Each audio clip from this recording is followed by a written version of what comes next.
Hello student, welcome to my class Convex Academy. So student, last lecture में हमने solution chapter को complete कर लिया था। सॉल्यूशन चैप्टर कंप्लीट करने के बाद में सिलेबस के अकॉर्डिंग आपके सिलेबस में एक न्यू चैप्टर को इंक्लूड किया गया है 2020 में, सॉलिड स्टेट। सॉलिड स्टेट को 2019 में रिमूव कर दिया गया था, बट 2020 में आपके सिलेबस में सॉलिड स्टेट को इंक्लूड किया गया है। तो आज हम स्टार्ट करने वाले हैं सॉलिड स्टेट, आपका चैप्टर नंबर जो आपका एनसीईआरटी सिलेबस में बन दे रखा है।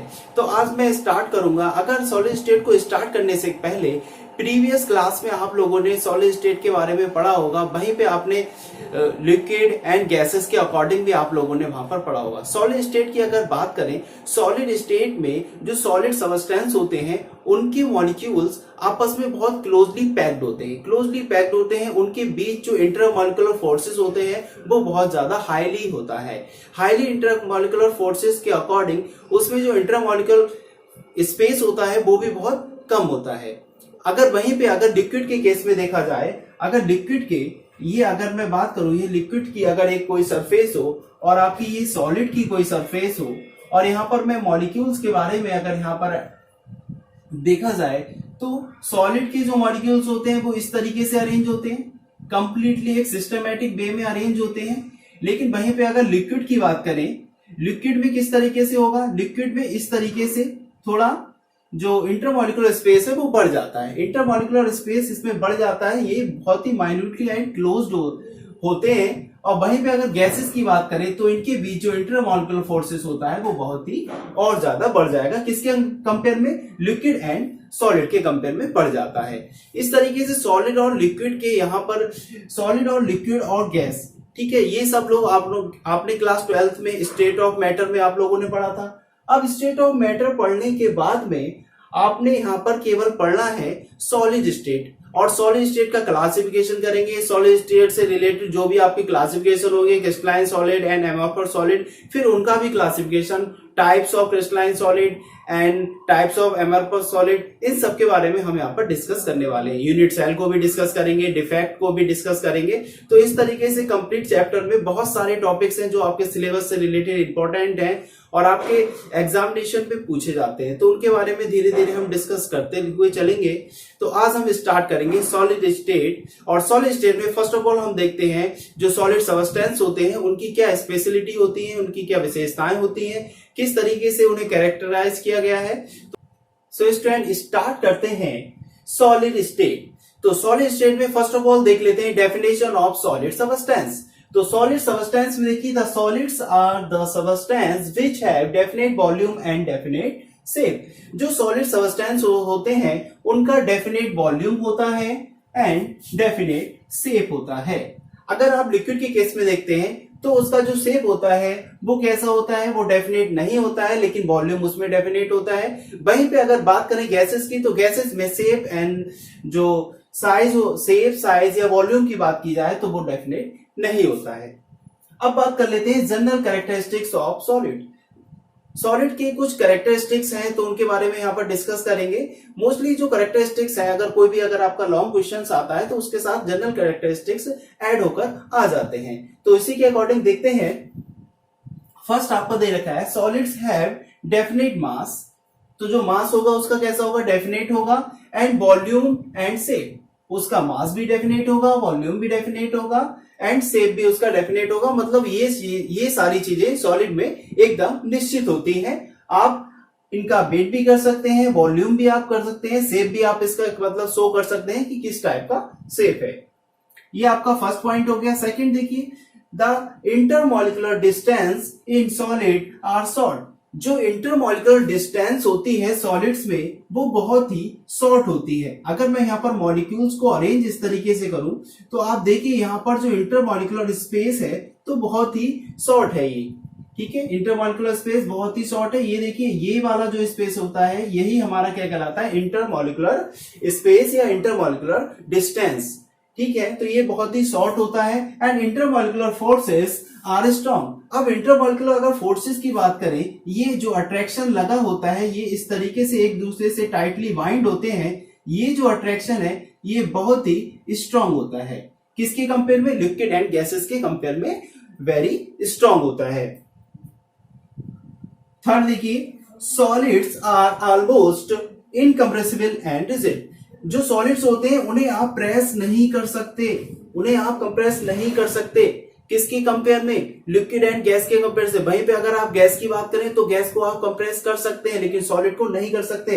और मोस्टली जो सॉलिड होते हैं वो बहुत ही ज्यादा हार्ड होते हैं। अगर आप उन्हें टच करके देखेंगे तो आप देख सकते हैं कि कितने हार्ड हैं, और आप उन्हें कंप्रेस नहीं कर सकते, इसलिए वो इनकम्प्रेसिबल होते हैं। एंड फोर्थ है आपका हाई डेंसिटी।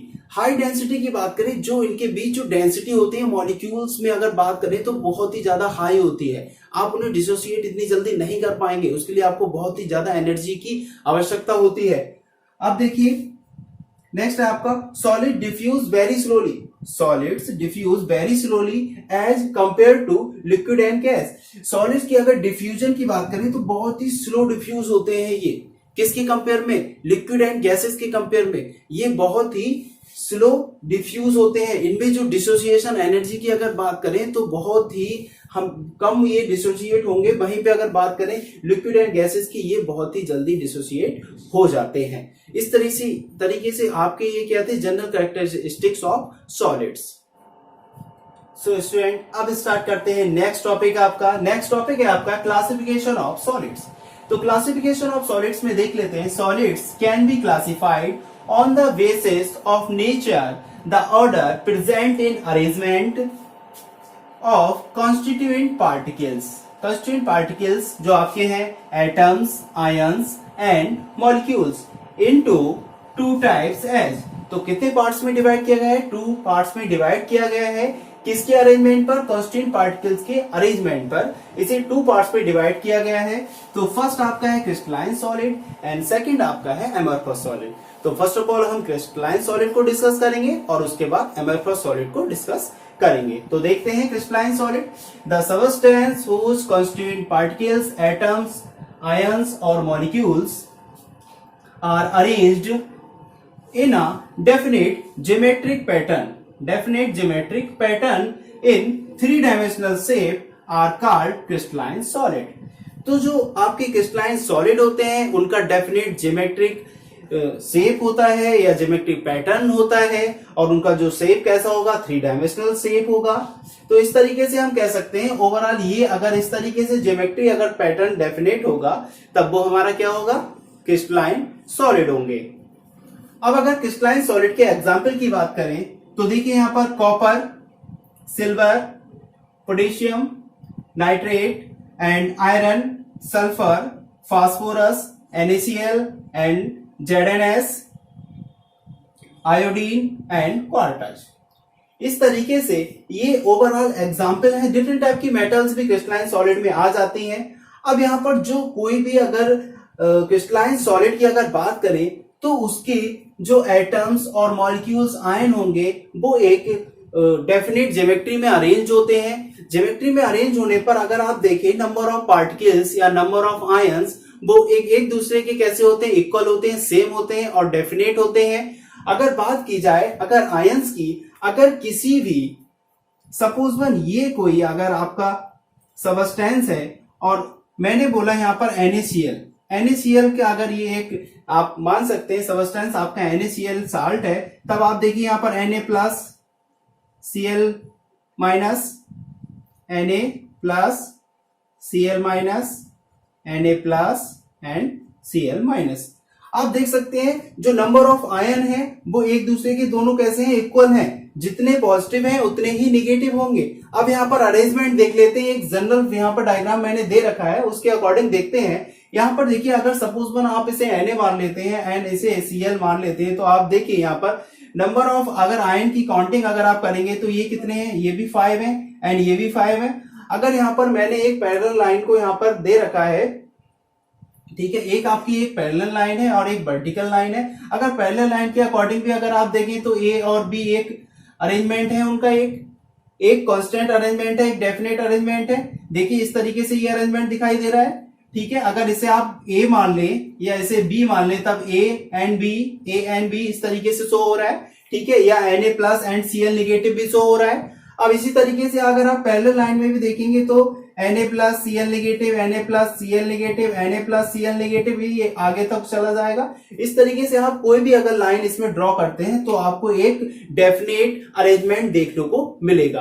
अगर 3 डायमेंशनल शेप की बात करें तो मैंने एक 3 डायमेंशनल यहाँ पर शेप बनाया हुआ है। इस तरीके से ये फिगर बना हुआ है। इसमें भी एक डिफरेंट जो अरेंजमेंट है वो बिल्कुल सेम हूबहू दे रखा है। अगर आप इसमें भी अगर काउंटिंग करेंगे तो ये भी बिल्कुल सेम होते हैं। तो इस तरीके से ये अरेंजमेंट होता है। अगर आप इसका डायग्राम बनाना चाहते हैं तो इस तरीके से आप इसका डायग्राम बना सकते हैं।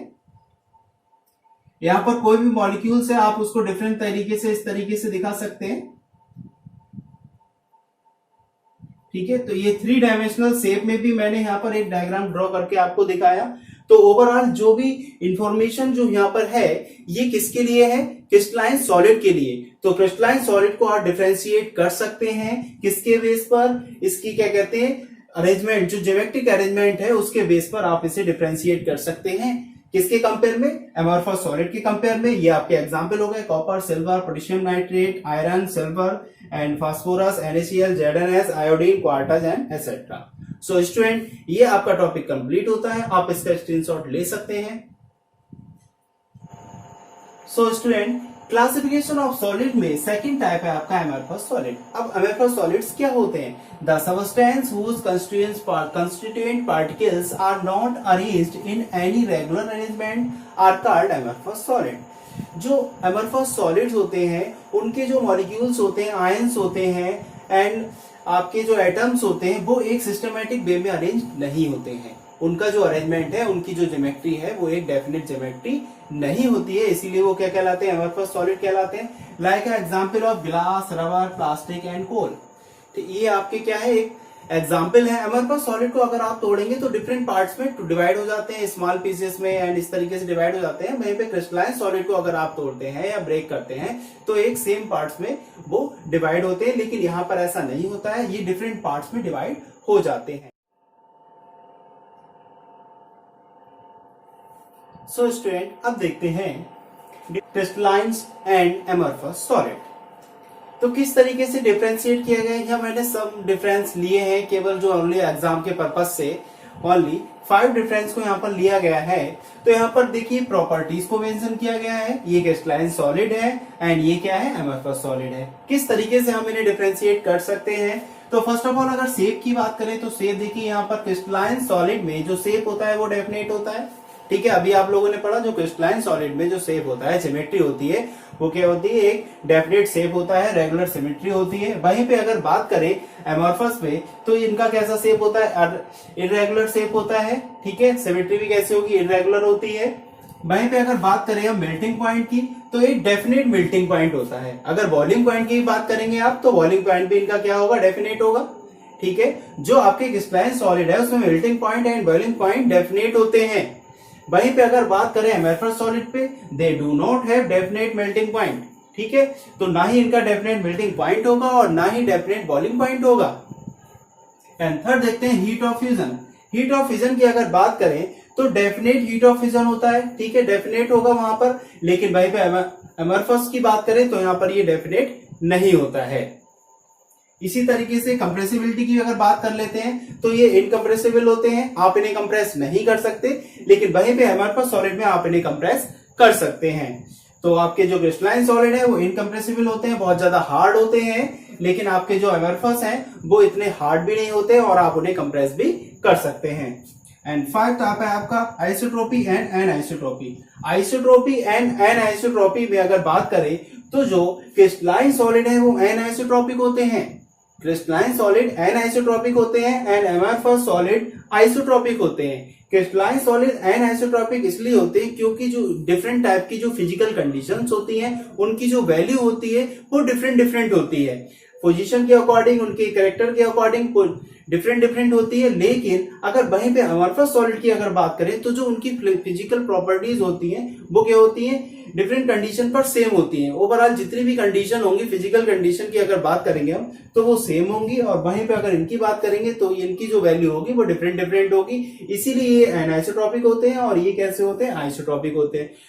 सो स्टूडेंट आज हमने सॉलिड स्टेट को स्टार्ट किया। Definition of solid substance and classification of solid substance की बात की यहाँ पर। अगर क्लासिफिकेशन की बात करें तो crystalline solid and amorphous solid को डिस्कस किया, उनके स्ट्रक्चर के बारे में देखा। ठीक है, वहीं पे आज हमने एक टॉपिक और भी डिस्कस किया, differentiate between crystalline solid and amorphous solid, किस तरीके से ये डिफरेंशिएट होते हैं। तो मोस्टली आपके 2 मार्क्स में आपके एग्जाम में क्वेश्चंस ये आ जाते हैं सॉलिड स्टेट से। चूंकि ये 2020 में न्यू ऐड हुआ है, इसीलिए जो भी आपका इंपॉर्टेंट टॉपिक्स होंगे एनसीईआरटी के बेस पर वो सारे कराए जाएंगे। सो स्टूडेंट, आज का लेक्चर यहीं फिनिश होता है। आप हमारे चैनल पर लगातार बने रहें, लाइक करें, सब्सक्राइब करें। एंड अगर प्रॉब्लम हो तो आप कमेंट कर सकते हैं, जैसे भी कोई प्रॉब्लम हो तो आपकी प्रॉब्लम को सॉल्व किया जाएगा। थैंक यू स्टूडेंट, मिलते हैं नेक्स्ट लेक्चर में।